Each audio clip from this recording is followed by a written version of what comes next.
मेरे प्यारे देशवासियों, नमस्कार। कोरोना के खिलाफ लड़ाई में जनता कर्फ्यू से लेकर आज तक हम सभी भारतवासियों ने बहुत लंबा सफर तय किया है। समय के साथ आर्थिक गतिविधियों में भी धीरे धीरे तेजी नजर आ रही है। हम में से अधिकांश लोग अपनी जिम्मेदारियों को निभाने के लिए, फिर से जीवन को गति देने के लिए रोज घरों से बाहर निकल रहे हैं। त्योहारों के इस मौसम में बाजारों में भी रौनक धीरे धीरे लौट रही है, लेकिन हमें ये भूलना नहीं है कि लॉकडाउन भले चला गया हो, वायरस नहीं गया है। बीते 7-8 महीनों में प्रत्येक भारतीय के प्रयास से भारत आज जिस संभली हुई स्थिति में है, हमें उसे बिगड़ने नहीं देना है और अधिक सुधार करना है। आज देश में रिकवरी रेट अच्छी है, फैटेलिटी रेट कम है। भारत में जहां प्रति 10 लाख जनसंख्या पर करीब 5,500 लोगों को कोरोना हुआ है, वहीं अमेरिका और ब्राजील जैसे देशों में ये आंकड़ा 25,000 के करीब है। भारत में प्रति 10 लाख लोगों में मृत्यु दर 83 है, जबकि अमेरिका, ब्राजील, स्पेन, ब्रिटेन जैसे अनेक देशों में ये आंकड़ा 600 के पार है। दुनिया के साधन संपन्न देशों की तुलना में भारत अपने ज्यादा से ज्यादा नागरिकों का जीवन बचाने में सफल हो रहा है। आज हमारे देश में कोरोना मरीजों के लिए 90 लाख से ज्यादा बेड्स की सुविधा उपलब्ध है। 12,000 क्वारंटाइन सेंटर्स है। कोरोना टेस्टिंग की करीब 2,000 लैब्स काम कर रही है।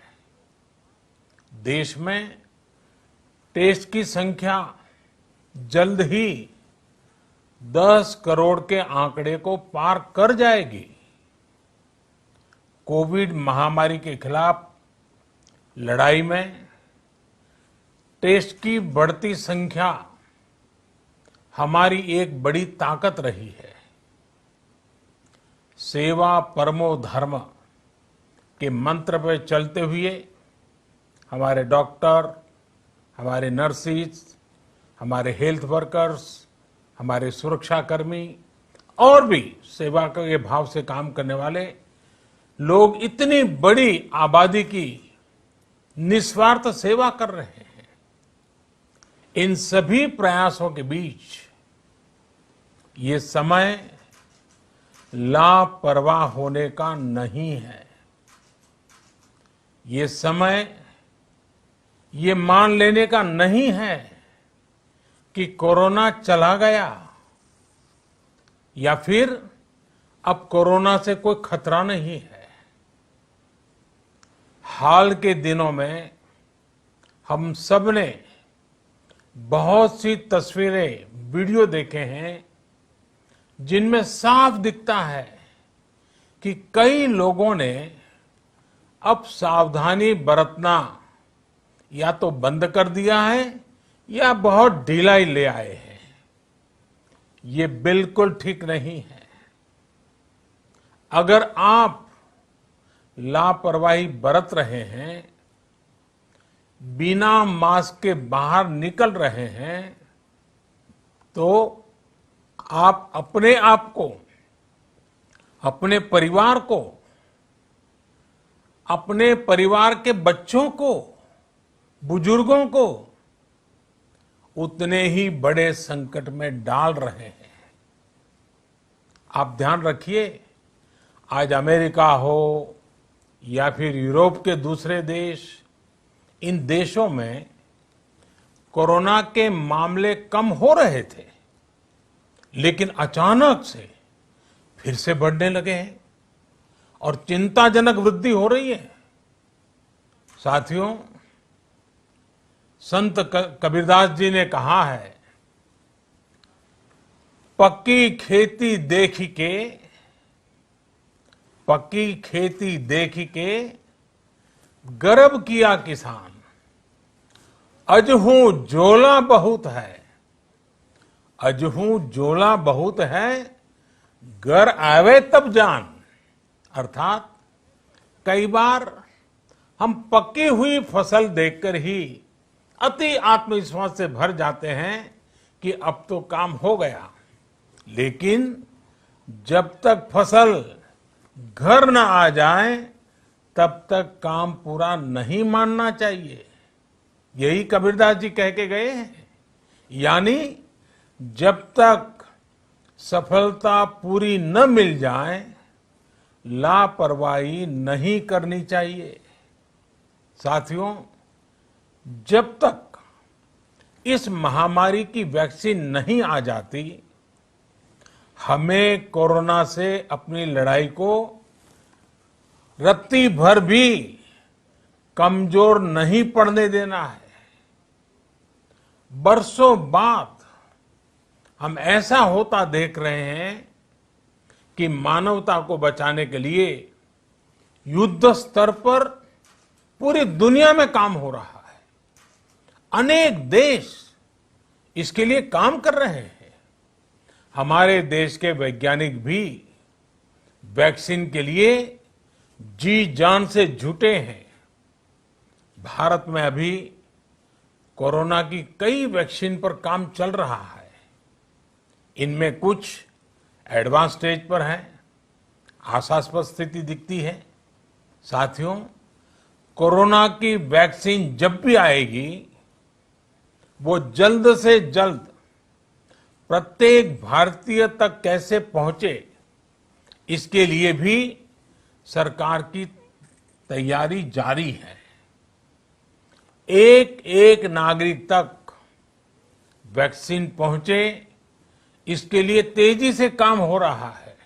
साथियों, रामचरितमानस में बहुत ही शिक्षाप्रद बातें हैं, सीखने जैसी बातें हैं, लेकिन साथ साथ अनेक प्रकार की चेतावनियां भी हैं।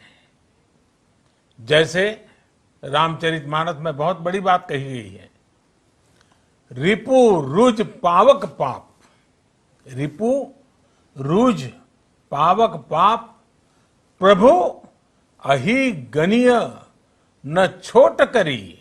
अर्थात आग, शत्रु, पाप यानी कि गलती और बीमारी, इन्हें कभी छोटा नहीं समझना चाहिए।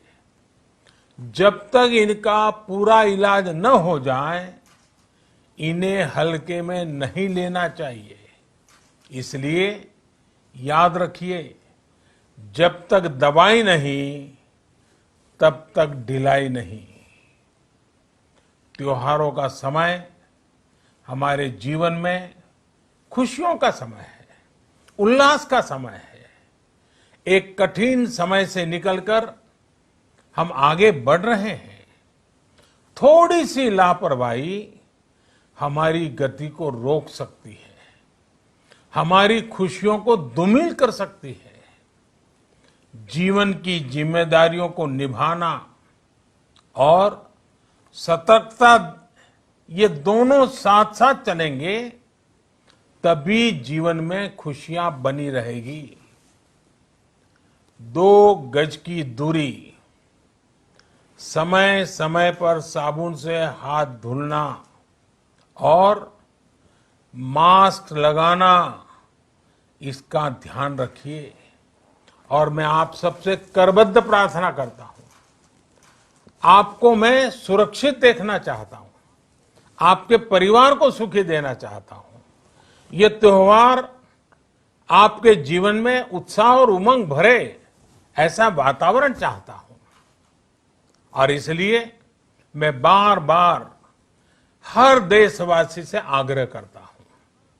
मैं आज अपने मीडिया के साथियों से भी, सोशल मीडिया में जो सक्रिय हैं उन लोगों से भी बड़े आग्रह से कहना चाहता हूं कि आप जागरूकता लाने के लिए, इन नियमों का पालन करने के लिए जितना जन जागरण अभियान करेंगे, ये आपकी तरफ से देश की बहुत बड़ी सेवा होगी। आप जरूर हमें साथ दीजिए, देश के कोटि कोटि जनों को साथ दीजिए। मेरे प्यारे देशवासियों, स्वस्थ रहिए, तेज गति से आगे बढ़िए और हम सब मिलकर के देश को भी आगे बढ़ाएं। इन्हीं शुभकामनाओं के साथ नवरात्र, दशहरा, ईद, दीपावली, छठ पूजा, गुरु नानक जयंती समेत सभी त्योहारों की सभी देशवासियों को एक बार फिर से बहुत बहुत बधाई देता हूं। धन्यवाद।